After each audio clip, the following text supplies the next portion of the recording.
Hola, bienvenidos a Historias de Caperinos, es su podcast que va a descubrir poco a poco aquellas anécdotas que pasaron antes, durante o después de un concierto, ya sea nacional o internacional. Y en esta segunda entrega les vamos a presentar a un músico nacional con una amplia trayectoria de más de 30 años en escenarios nacionales e internacionales. Con ustedes, Aarón Retana, el maestro Aarón Retana, que lo considero mi amigo, mi compañero, un hermano de carretera. Entonces, Aarón, bienvenido. Segundo programa dedicado a usted. Qué honor, no, y muchísimas gracias por la invitación. Esperemos que pasemos un rato pues bastante agradable, ameno, donde inclusive vos me ayudes a recordar anécdotas que de repente uno no recuerda, pero que el espacio se presta para. Ok, nosotros lo conocemos como el máster, pero en el mundo musical le dicen el coronel Retana. Aparte, ha estado incluido siendo músico de muchos ensambles, de rock, hasta de flamenco, de rumba. De calipso. Bueno, de todo un poco. Y también es el guitarrista de la Orquesta Filarmónica de Costa Rica. Así es. Casi así nada. es. Ok, Aarón, ¿cómo comenzó esta pasión por la música y por la guitarra? Bueno, siempre desde niño me gustó la música, pero cuando estaba en la escuela, lo que más me llamaba la atención era la organeta, el piano, el teclado. Entonces, por allá del año 89, mi papá me compró un teclado que todavía conservo. Ya hace 40 años, no, mentira, 35 años, un poco más de tener ese teclado. Y me metí a una academia que quedaba muy cerca de mi casa, una academia en donde se daba todo tipo de instrumentos. Y al tiempo, como a los 2 años, yo dije, pero ¿por qué yo estoy tocando teclado si la música que a mí más me gusta se toca en guitarra? Y entonces ahí fue cuando empecé a agarrar una guitarra que mi papá le había comprado a mi mamá para ella aprender, pero nunca aprendió. Pero entonces yo sí le empecé a sacar el jugo y ahí comenzó todo. Eso fue ya en 1992, hace ya 33 años. Casi nada. De eso, sí. Bueno, tal vez ustedes podrán notar una discografía especial colocada para nuestro invitado Aarón Retana, el máster. Y ustedes se preguntarán por qué vemos carátulas de acetatos de José José, de Led Zeppelin y Albert King y Stevie Ray Vaughan. Ahorita los vamos a decir por qué. Aarón, pero entonces ese gusanillo por la guitarra, ¿cómo fue creciendo? Conforme yo empecé a escuchar más música rock, ¿verdad? Entonces me empezaron a llamar la atención muchos guitarristas, pero principalmente Jimmy Page, el guitarrista de Led Zeppelin. Pero también muchos otros guitarristas de grupos como Tommy Iommi, el guitarrista de Black Sabbath, como Jimi Hendrix, claro está, como Mark Knopfler, ¿verdad? El guitarrista de Dire Straits, y tal vez canciones que tal vez en ese momento, porque la información no estaba en ese momento tan al alcance de la mano como ahora, ¿verdad? Que ahora uno quiere saber quién es el guitarrista que está escuchando en tal canción y lo googlea o le pregunta a la inteligencia artificial y te da la respuesta. En ese momento no, pero de repente habían canciones en donde la guitarra sonaba muy, muy rico, sonaba muy, muy presente, muy característico. Entonces yo agarraba mi guitarra y me ponía ahí a tratar de por lo menos acercarme, a las notas que escuchaba, ¿verdad? Entonces tuve muchas influencias de mis hermanos, de mi papá, de mi mamá, que todos en mi casa escuchaban música diferente, ¿verdad? Mi papá escuchaba música y escucha mucha música de los tríos como los Panchos, los Dandies, los Tres Diamantes, mucha música clásica. Mi hermano Juan Carlos era el que más me influenció porque escuchaba mucha música de los 60, 70 y te estoy hablando que eso era en los 80, entonces la música rock todavía estaba muy, muy en boga. Mi hermana que escuchaba otro tipo de música, mi mamá, mi otro hermano, entonces Ahí fue como en que empezó a crecer ese gusanito por lo de la música y de la mano de la guitarra, más lo que uno va descubriendo con los compañeros de la escuela, con los compañeros del colegio principalmente, y básicamente así fue. Bueno, entonces ya tenemos la primera respuesta, porque está las portadas de los acetatos de Led Zeppelin. Quiere decir que Jimmy Page fue tu primer Guitar Hero. Sí, claro, y lo sigue siendo. No es el único Guitar Hero, pero marcadamente o de una manera muy, muy fuerte, sí es Jimmy Page, por supuesto. Ok. Aaron, ¿y cómo fue surgiendo? ¿Cómo llegaron esas primeras oportunidades de estar en escenario? Bueno, la primera vez que estuve en un escenario con la guitarra fue por allá en 1994, en un show de variedades, lo que llaman ahora el talent show, en los colegios. Y mi hermano me ayudó a entrar a un grupo del barrio. Él les preguntó que si yo podía tocar, ellos dijeron que sí. Y fue, sí, como te digo, en 1994, ya hace 31 años de eso, en donde tocamos clásicos del rock. Me acuerdo que tocamos piezas como Born to Be Wild, tocamos piezas como Cocaine y de ese tipo de clásicos. Ahí fue, digamos, la primera presentación.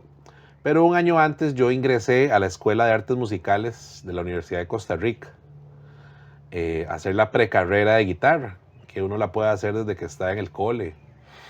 Entonces ya ahí empecé a conocer a otros compañeros míos guitarristas que me enseñaban cosas de música, de discos, revistas de guitarra, guitarristas que tal vez uno no podía escuchar en la radio o en ese momento en MTV o cosas por el estilo, porque tal vez eran guitarristas no tan comerciales, sino ya de un gusto un poco más rebuscado. Entonces ya por ahí empecé a darme cuenta que existían otro tipo de guitarristas que hacían otro tipo de cosas, ¿verdad? En el año 95 ya ingresé yo a un taller que se llama Orquesta de Guitarras, a la Orquesta de Guitarras de la Universidad de Costa Rica, y ahí sí o sí tenés que hacer presentaciones. Entonces ya en el año 95 tuve el gran privilegio de tocar por primera vez en el Teatro Nacional con la Orquesta de Guitarras de Costa Rica, de la Universidad de Costa Rica, perdón, ya hace 30 años de eso. Estaba yo en cuarto año del colegio. Obviamente esa experiencia te marcó. Sí, claro, por supuesto. Fue muy, muy importante porque al mismo tiempo que tocamos en el Teatro Nacional, en el Festival Internacional de Guitarras, la orquesta, no recuerdo si fue la intermedia o la juvenil, nos acompañó. Se hizo un ensamble con la orquesta juvenil que en ese momento, sin yo saber, el futuro que Dios tenía para mí, en ese momento el director de esa orquesta era Marvin Araya.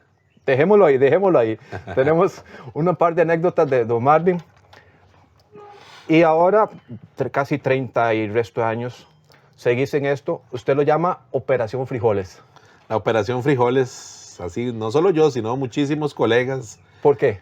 Bueno, porque cuando uno le llama Operación Frijoles, damos a entender de que es ir a trabajar y ganar el arroz y los frijoles de cada día, ¿verdad? Porque a veces hay eventos muy complicados y no me refiero a que la música sea complicada de tocar, sino porque las situaciones son a veces hasta adversas, ¿verdad? Entonces la idea de Operación Frijoles es eso, ¿no? Y no importa que la situación sea adversa, no importa que la situación sea compleja, hay que ir a darlo todo porque tenemos que ganarnos el pan nuestro de cada día. Operación Frijoles. Operación Frijoles, correcto. Aaron, y en esas Operación Frijoles, algunas anécdotas, así que usted dice, ay Dios mío, solo a mí o solo a este grupo nos ha pasado. No, y claro, por supuesto. O sea, hay muchísimas de diversas índoles. Hay unas que solo después de las 10 de la noche se pueden contar. Sí. Como por decir una de tantas que de repente, eso me pasó hace como 23 años, 22 años, una vez que fuimos a tocar con un grupo ahí, X, a San Rafael de Heredia, arribísima, como por el castillo.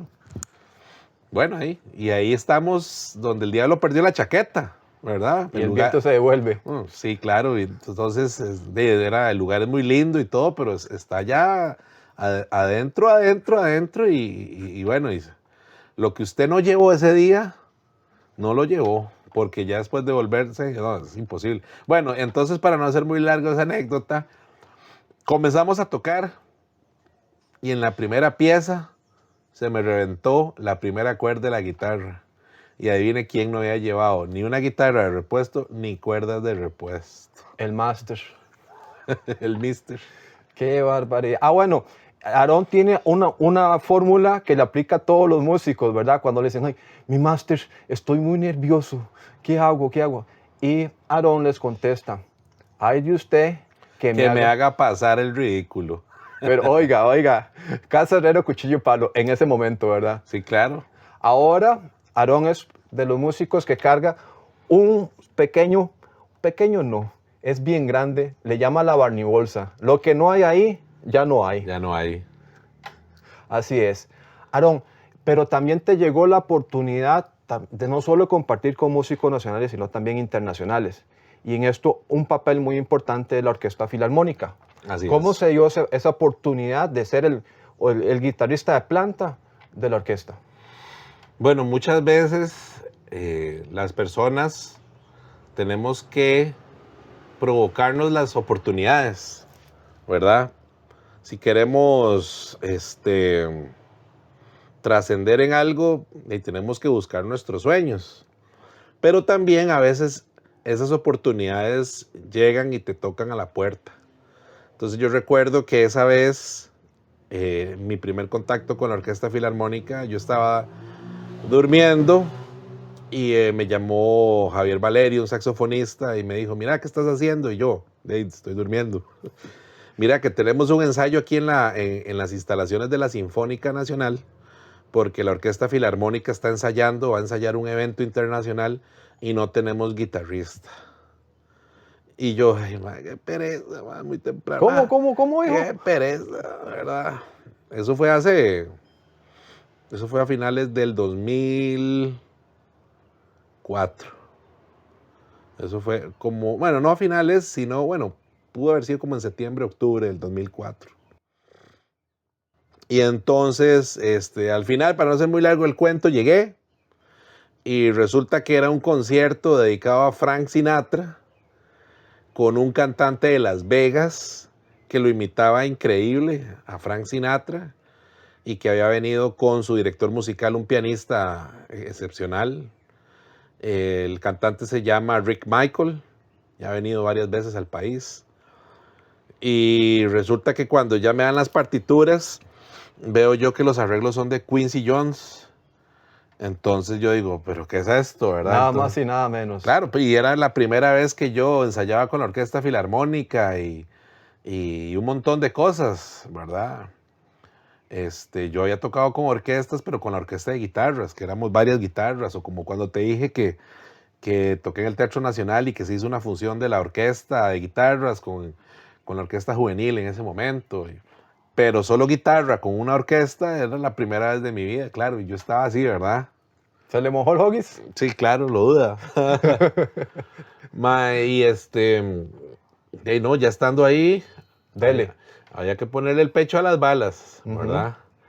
Y eso fue así. Ese fue mi primer concierto con la Orquesta Filarmónica ya en noviembre del 2004.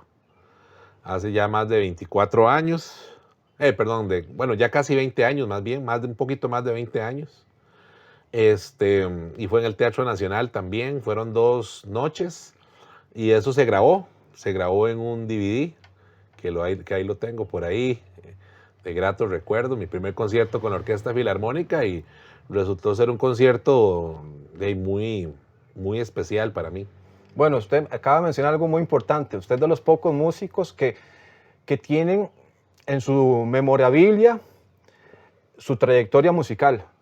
Porque en nuestro primer encuentro aquí, en nuestra primera historia de camerinos, compartimos con Víctor Soto, el querido Chunga, de Eslabón, y me dice, yo no tengo ningún disco.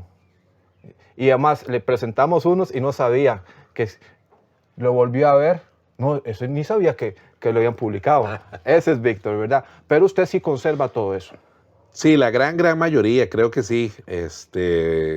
Ya a partir de esa época, por ahí del 2003, 2004, ya empecé a tener muchas oportunidades para grabar en discos de otros artistas, ¿verdad? Eso es muy común, ¿verdad? Que un artista esté grabando un disco o un grupo y que de repente le pida ayuda a otros colegas para ser parte de la grabación.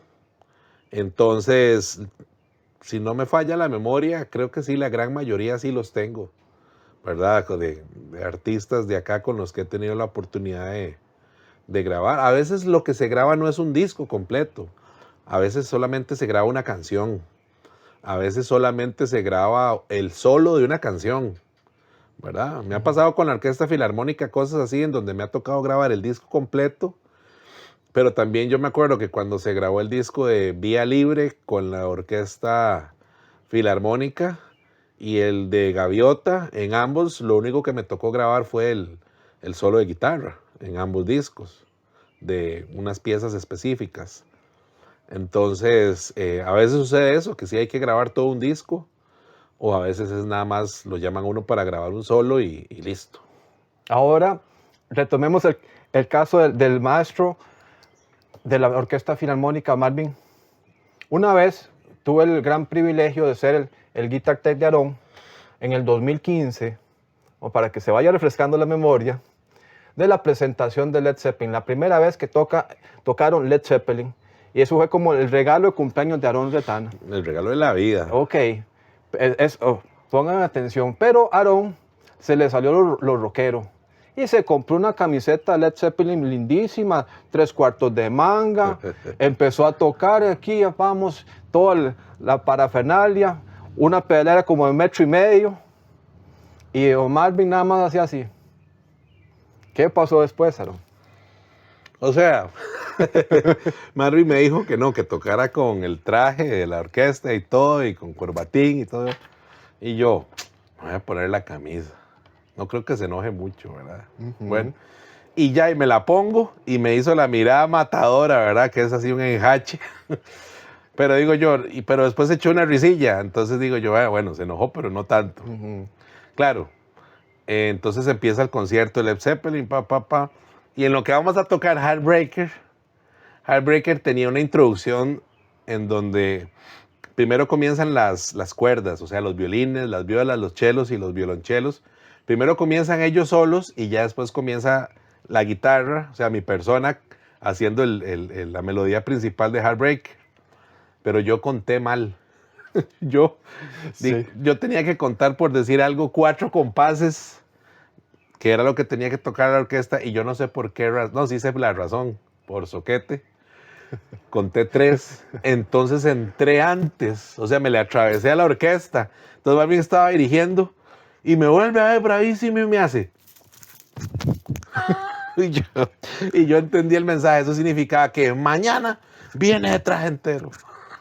Con corbatín. Y con corbatín, sí. Hasta la fecha. Que eso para mí es como tener un grillete aquí. Ok. Uy, creo que golpeé el micrófono, por si escucharon algo raro, fui yo.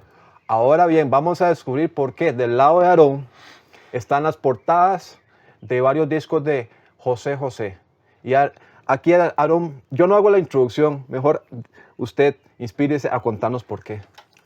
Bueno, la razón es muy sencilla. Cuando yo estaba en la escuela, que te conté ahora al principio que mi hermano, mi hermana, mi papá, mi mamá, mi otro hermano me empezaron a influenciar mucho en la música.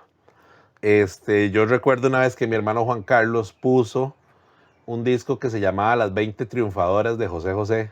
Era un disco de éxitos de José José. Era como decir pero verde. Entonces, y me acuerdo que la primera pieza que puso era Preso. Y yo estaba como en 3º o 4º grado de la escuela. Pero yo me acuerdo que la pieza comenzó y la introducción del violín lindísima. Pero ya después lo que me cautivó fue la voz de José José. El timbre de voz, imagínese a un niño mae, de 9, 10 años que lo cautive la voz, es porque de verdad había algo ahí mágico que me tocó en ese momento. Te cautivó hasta la fecha. Hasta la fecha. Y entonces yo recuerdo que cuando ya yo empecé a trabajar, que ya me podía ganar mis propias cosas, de los primeros discos que me compré, discos compactos, fueron de éxitos de José José. Y ya después me enfiebré hasta que el día de hoy tengo todos los discos de José José. Tengo más de 45 discos, tengo las películas, tengo los DVDs de José José. Esto que tenés aquí, lo tengo en CD. Ok, pero ahí no termina la historia. No. Por favor, eso es la parte más emotiva porque es traer ese niño y enfrentarte a la realidad, al músico de verdad. Sí, claro, o sea, en el 2011, o sea, hace 14 años, veo anunciado un concierto de José José y veo que uno de los patrocinadores era Radio Bésame. Y yo me fui para Radio Bésame a hablar con el productor, uno de los productores, Marfer Torres, y decirle, mae, yo necesito conocer a José José. Pero Marfer en ese momento me dijo que la productora que lo traía no le daba mucho de fiar por X razón y que el concierto podría cancelarse. Y dicho y hecho, se canceló el concierto de José José en el Gimnasio Nacional. Bueno, mae, fue así como la peor noticia, ¿verdad? Es más, me acuerdo y todavía me acuerdo. Pero a los meses me llamó Jackson Carvajal, un cantante de Palmares, y me dijo, mae, ¿qué tenés que hacer tal fecha? Y yo dije, nada, me hace, mae, es que yo le voy a abrir el concierto a José José. ¿Cómo? Y yo, ¿cómo? Pero si eso iba a ser así, pero ya lo volvieron a hacer y ahora sí está confirmadísimo. ¿Querés tocar conmigo? Y yo, claro, mae, por supuesto, y nos pusimos a ensayar. Otro amigo, Carlos Delgado, un guitarrista que queremos muchísimo y respetamos muchísimo y que ese sería muy bueno traerlo acá. Sí, es otro lado. Perdón el comercial, pero sí, sería buenísimo traer a Carlitos. 8 Master.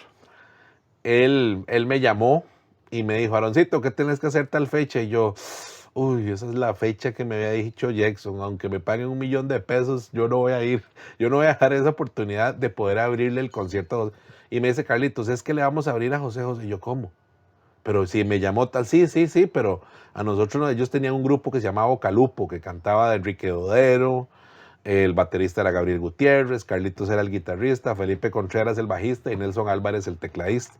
Y yo, sí, claro, porque voy a decir que no, si ya voy a estar ahí tocando con uno, de nada más me pongo a tocar con los otros. Y yo, claro, por supuesto. Y yo doble la felicidad, porque todos en el ambiente musical saben que mi cantante favorito, por sobre todos, es José José. Punto. José Rómulo Sosa, que es como se llama. Correcto. Y entonces, sí, todo bien, yo emocionadísimo de tocar con Jackson, que me ha llamado, y tal. Cuando llegamos al Gimnasio Nacional le dicen a Jackson que él no puede tocar. Ups. Y yo, ¿Por qué? No recuerdo bien, no fue la producción la que le dijo, pero no recuerdo los motivos.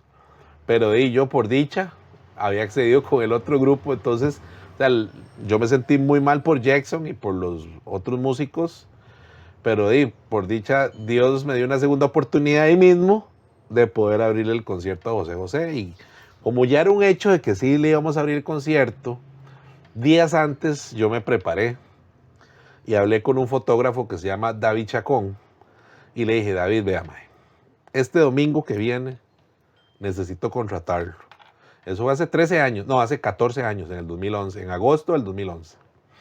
Necesito contratarlo, mae, porque viene José José y ese mae es mi cantante favorito. Y yo quiero que usted le tome fotos hasta los tornillos del techo, mae. Todo, mae, quiero que le tome fotos a él aquí, que allá, a la todo. Y David accedió, ¿verdad? Entonces ya yo iba preparadísimo para el concierto, iba preparadísimo de tocar y mi sueño era conocer al hombre. Entonces yo agarré un bulto y lo llené de todos mis discos, mae, todos los discos, los 40 y resto de discos. Porque yo desde el 2001, 2002 ya yo tenía todos los discos de José José. sea, yo tengo más de 20 años de tener esa colección, más, casi 25 años. De ahí yo llevé todos los discos. Bueno, y para no ser muy largo el cuento, llega al Gimnasio Nacional José José y lo veo pasar así a la par mía. Y ya con eso se me hizo el día. O sea, ni lo pude saludar en ese momento ni nada. A la que sí saludé fue a la hija, que era una chiquita que se llama Sarita, que es la hija menor de él. De ahí me tomé una foto con Sarita. Digo yo, si no me puedo tomar una foto con el papá, por lo menos con la hija, ¿verdad? Para pellizcar algo. Pero Sarita era una chiquita, entonces fue un vacilón. Bueno, entonces ya viene el momento en donde el grupo Vocalupo, los que ellos me habían invitado, ya tenemos que tocar y todo. Tocamos, no sé, unas 6 canciones. Y ya después viene el concierto y ya empieza José José a cantar. Ya le estaba muy desgastado de la voz. Pero digamos, para mí era imposible imaginar que él, por allá del año 2011, viniera a dar un concierto en Costa Rica. O sea, eso para mí era impensable. Entonces, a mí no me importaba si lo que se iba a poner a contar chistes en lugar de cantar. Yo quería verlo ahí en la tarima. Claro, entonces se pone a cantar y él trató de cantar. Hubo cosas que le salieron bastante bien, pero ya estaba muy mal de la voz. Pero claro, el hijo de mi mamá, o sea, yo pasé pegando brincos y corriendo de atrás para adelante. Es como si hubiera venido Pantera, Metallica y Megadeth y estuvieran tocando los 3 al mismo tiempo y yo como loco. Y no, pero era José José. Y ya termina el concierto y ya tuvimos la oportunidad de conocerlo. Los del grupo, Vocalupo. Unos tuvieron que irse antes porque tenían que tocar en otro lado. Pero es más, yo tenía que ir a tocar con ellos a otro lado. Pero yo le dije al cantante, al que nos iba a contratar en ese momento, se llama Ariel Carpio. Teníamos que tocar en el Gran Bingo Multicolor ahí en Avenida Central. Y yo le dije, no, mae, ni aunque me pagues 1.000.000 de cañas, mae, yo no voy a dejar de ver a José José, y menos sabiendo que puedo tener la oportunidad de conocerlo, no, mae. Y efectivamente, aunque me hubieran pagado 1.000.000 de pesos o más, jamás me hubiera ido de ahí. Y tuve la dicha al final de conocerlo. Rafita, el dueño de la mini taberna allá en Gravilias, sabía que yo lo iba a conocer, entonces me dio un disco como este. Y creo que pudo haber sido el que me dio Rafita para que se lo firmara José José. Y claro, yo le enseñé todos mis discos a José José. Y él se quedó así sorprendido. Yo lo saludé, le dije, don José Rómulo Sosa, le voy a decir algo. Su mamá lo ama mucho, lo amó mucho su mamá, pero yo lo amo más. ¿Verdad? Así como el más grupo y el más fan, porque así es, hasta que se me sudan las manos de acordarme y la emoción. Bueno, pero yo también ¿a dónde lo ven? Perdón, nada más para terminar con ese encuentro. Sí, perdón. Él no me iba a firmar 45 discos, ¿verdad? ¿Cuáles entonces te firmó? No, me firmó uno nada más. Yo le dije, fírmeme uno, el que es el más especial. Y me firmó el segundo disco que él grabó, que no tenía título, se llamaba José José, pero es el disco donde él grabó El Triste. El emblema. Donde la contraportada es él sentado como en un trono. Entonces me lo firmó y me lo dedicó, pero también me firmó el paz que le ponen a uno para poder estar subiendo, bajándose de la tarima a la hora de tocar. Me lo firmó y me lo dedicó y ahí lo tengo claramente. Un trofeo de guerra. Un trofeo de guerra, entonces... Pero si ustedes están escuchando esta historia de Camerino o que le sucedió a Aarón Retana, que es muy lindo conocer a uno de los artistas que uno admira, ¿verdad? Y que ese artista también tenga ese lado humano de poder compartir con su público. Pero ahí donde ustedes lo ven, hace dos años en Peppers Club, Aarón Retana se transformó. Bueno, éramos 3 prácticamente. El Sargento Durán, el Máster, Aarón Retana y yo, viendo a Glenn Hughes en escenario. Sí. Ese día, Aarón se le metieron todos los demonios a Dios y por haber, y sacó su parte rockera de un ícono del rock mundial. Al verlo, ¿qué hizo Aarón Retana? ¿Qué hicimos? No se quite. No, yo no me quito. De entre tantísimas cosas que hicimos, lo más sublime fue llorar como chiquitos. Es cierto. De la emoción. No me quito. Los 3 estábamos llorando y a moco tendido.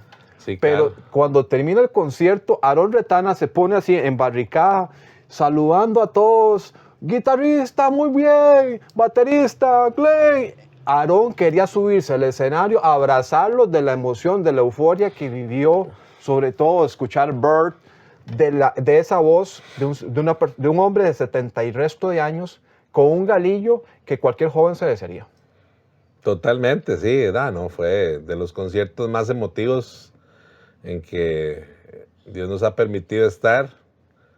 Mi primer concierto a ese nivel fue en 1993, que fui a ver a John Anderson, el cantante de Yes, que vino como solista y tocó en el Palacio de los Deportes, y que precisamente ese concierto lo abrió Inconsciente Colectivo, cuando prácticamente nadie lo conoce. Ese fue el primer concierto internacional que pude ir a ver, ese de John Anderson en el 93, ya hace 32 años. Pero ese de Glenn Hughes que estás diciendo ha sido de los más emotivos, porque cuando yo descubrí a Glenn Hughes, musicalmente hablando, me impactó. En menos de 5 segundos ya estaba impactado por la clase de músico que era, y ya me puse a ver cuál era su carrera, que era fue bajista de Deep Purple, cantó con Black Sabbath, y etcétera, etcétera, etcétera, ¿verdad? Que tiene un proyecto que se llama Black Country Communion, con Jason Bonham, el hijo de John Bonham, con Derek Sherinian, el ex tecladista de Dream Theater, con Joe Bonamassa, gran guitarrista. Entonces es un proyecto que me impresionó mucho. Entonces, a partir de haber escuchado primero a Black Country Communion, yo dije, ¿quién es Glenn Hughes? ¿Verdad? Y ya me pongo yo a descubrirlo y me doy cuenta que era un gigante, ¿verdad? Entonces, imagínate que era tenerlo a 3 metros de distancia y verlo y escucharlo, tocar el bajo y cantar, y era como escuchar un disco, ¿verdad? Entonces, creo que las lágrimas que derramó ese trío que dijiste ahora, el Sargento Durán, vos y mi persona, creo que están justificadas lágrima por lágrima, sí, grito por grito y todo lo demás, ¿verdad?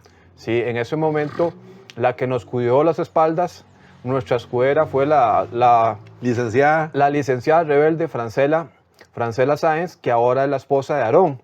Sí, y entre ambos fundaron Lobo Producciones. Exactamente. Y Lobo Producciones, uno de los proyectos que ha montado también son tributos. Y uno de los que mejor te queda es en blues, dedicado al maestro Stevie Ray Vaughan. Así es. Bueno, una de mis mayores influencias en la guitarra eléctrica, que lo descubrí ya de los años en la escuela, cuando conocí a Jimmy Page, a Hendrix, a Eric Clapton. A Stevie Ray lo conozco como cuando tuve 20, 21 años de edad, que no recuerdo el por qué bueno, sí, creo que sí lo recuerdo. La primera vez que escuché el nombre de Stevie Ray Vaughan fue cuando yo tocaba con Blues Machine, un grupo de blues de acá. Eso fue hace 25 años, en el 2000. Y ellos me decían, ¿he escuchado a Stevie Ray Vaughan? Y yo, no, Stevie Ray Vaughan, no. Búsquelo. Se va a quedar como loco. Yo, bueno, está bien. Entonces, no recuerdo si fue en Fama Music, allá en San José, cerca de la antigua embajada norteamericana, que era donde quedaba Fama Music, o en el EP45, la que quedaba en Nova Centro. En alguna de esas dos tiendas, casi estoy seguro que fue en Fama Music, que compré un disco de éxitos de Stevie Ray. Y cuando llegué a mi casa a escucharlo, ya ahí cambió. Ya ahí, sí, fueron como 2 balazos a la 100. Es lo mismo que le pasó a Eric Clapton, porque Eric Clapton cuenta que él iba manejando y de repente escucha a Brian Joy y tuvo que parquear y decir, ¿quién es este hombre? Cuando escuchó a Stevie Ray por primera vez en la radio. Claro, eso fue en 1983, cuando sale el disco precisamente Brian Joy. Pero estoy seguro que eso que le pasó a Eric Clapton me pasó a mí también, de escuchar el poderío de la guitarra, el sonido, y muchísimas cosas que uno no había escuchado en un guitarrista de blues, ¿verdad? Él fue como no solamente la evolución del blues, sino que él salvó de que el blues se convirtiera en un género totalmente underground y casi que destinado a desaparecer. Correcto, era un incendiario a las 6 cuerdas. Exactamente. Aarón, y si algún muchacho o o muchacha o niño o niña que se está viendo en estos momentos en Historias de Camerinos, quisiera contactarte para ver si usted le puede dar clases de guitarra o solfeo, ¿cómo lo puede contactar, Aarón? Sí, claro, por supuesto, con mucho gusto. Bueno, lo más práctico es el WhatsApp o al teléfono 8864-9295 o contactarme en mis redes sociales, en Instagram como Aarón Retana 79 y en Facebook me pueden encontrar como Aarón Retana también. Y cualquier tipo de música, de género, de tipo de guitarra también, puede ser guitarra clásica, guitarra popular, guitarra eléctrica. Yo con muchísimo gusto los puedo ayudar. Las clases pueden ser presenciales, depende de la zona, pueden ser hasta a domicilio. Y también, por supuesto, ahora con toda la tecnología, las clases pueden ser virtuales o una combinación de ambas, que de repente un estudiante quiere clases presenciales, pero un día se le dificultó porque el carro o porque no lo podían llevar. Bueno, podemos hacer la clase virtual también, o simplemente que una persona que vive, qué sé yo, en Guanacaste, en la zona sur, pero que quiere clases virtuales, todas, perfectamente lo podemos hacer todo virtual. Entonces, si me das chance de repetir el número. Con mucho gusto. 8864-9295, ahí estamos a la orden. Ya lo saben, ahí pueden contactar al máster o el coronel Retana. Aarón, hay una anécdota que quisiéramos que usted nos la pueda recrear. Es muy reciente, pero es muy jocosa. Yo sé lo que me vas a preguntar. Vamos a... Producción. Muchas gracias, maestro. Bueno. Yo sé lo que me vas a preguntar. Bueno, ya está preparado. Dale. Aarón, usted lo contrataron para un encargo muy inusual para un músico o para cualquier persona. Una serenata, ¿a cuántos pies? A 11,000 pies de altura. Ok, 11,000 pies, o sea, bien alto. Es una presentación bien alta. Explíquenos de qué se trató. Bueno, eso fue el año pasado que me contactó Eric Monge, el baterista, para que yo lo acompañara a él y a Sasha Campbell a tocar en Guadalajara. Y yo, claro, por supuesto. Entonces, ya cercana a la fecha, que eso fue en octubre, que teníamos que hacer ese viaje, ya yo pregunté, bueno, ¿y qué vamos a tocar? ¿Dónde vamos a tocar? Y no había como mucha claridad, ¿verdad? Y básicamente 1 o 2 días antes fue que se esclareció que íbamos a tocar en el avión, dentro del avión, porque se estaba inaugurando una ruta que era Guadalajara-San José, San José-Guadalajara. La ruta de esa aerolínea no existía de esa manera directa. Si vos querías ir a través de esa aerolínea de San José a Guadalajara, tenías que hacer San José, Distrito Federal, Guadalajara, y para regresarte igual, Guadalajara, Distrito Federal, San José. Pero en ese momento estaban estrenando la ruta San José, Guadalajara, Guadalajara, San José. Entonces nos tocó estrenar la ruta.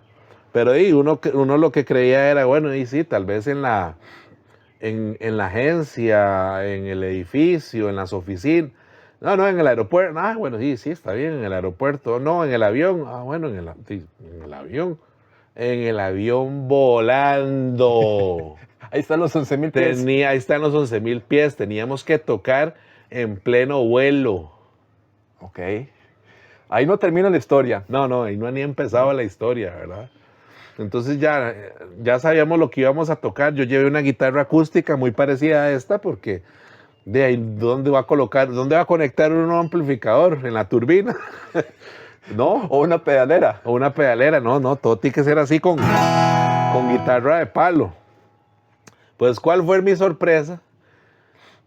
Que ya cuando llevábamos como una media hora, 40 minutos de Guadalajara a San José, ya nos dicen que ahora sí, que nos vayamos a la parte de atrás del avión, donde están las azafatas, en la parte de atrás, y que ahí íbamos a tocar.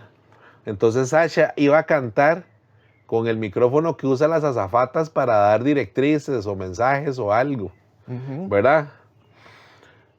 Eric Monge, el que me contactó, llevó un cajón peruano de esos para tocar flamenco, para tocar música andina, o bueno, porque tampoco va a llevar una batería. Imagínate armando una batería. ¿Y cómo iba a tocar el máster Retana?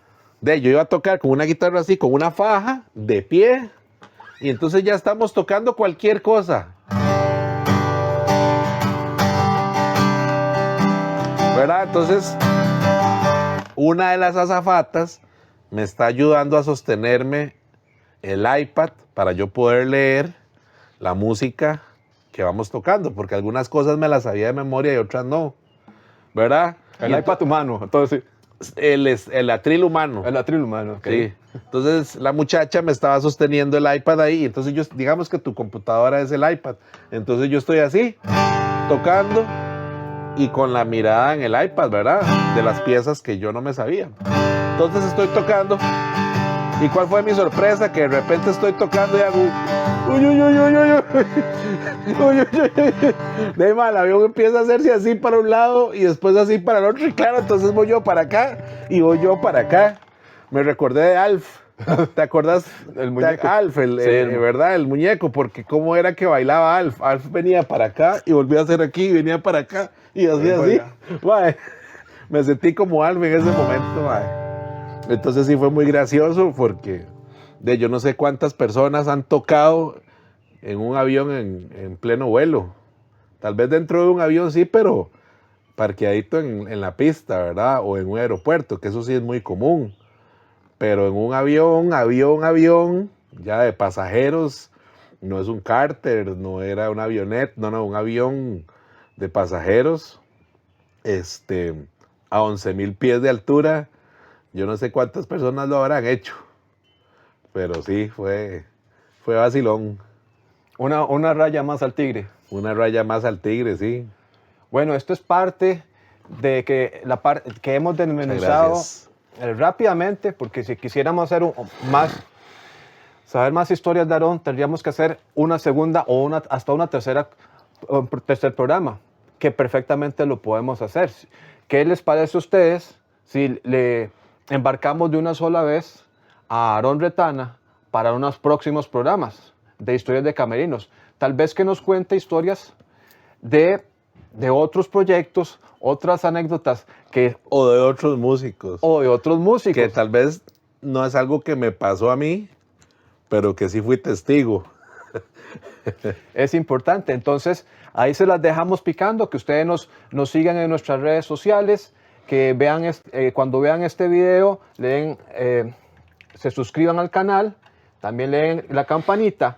Entonces, les recomendamos seguirnos, no solo a Aarón Retana en sus redes sociales, y si quieren recibir clases con él, el máster también les puede ayudar y asesorar en su conocimiento.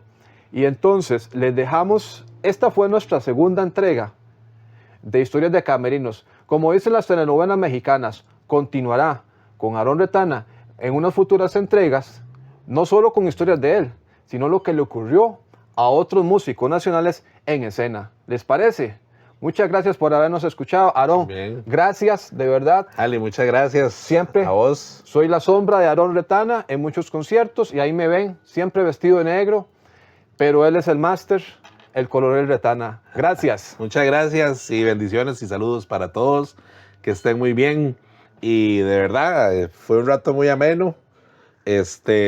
Felicitarte por la iniciativa y que vengan muchos más, de verdad que sí. Historias de Camerinos, capítulo 2, Aarón Retana. Y llegarán más artistas nacionales y, ¿por qué no?, alguno que otro internacional que ya tenemos palabreado por ahí. Nos vemos, pura vida. Pura vida.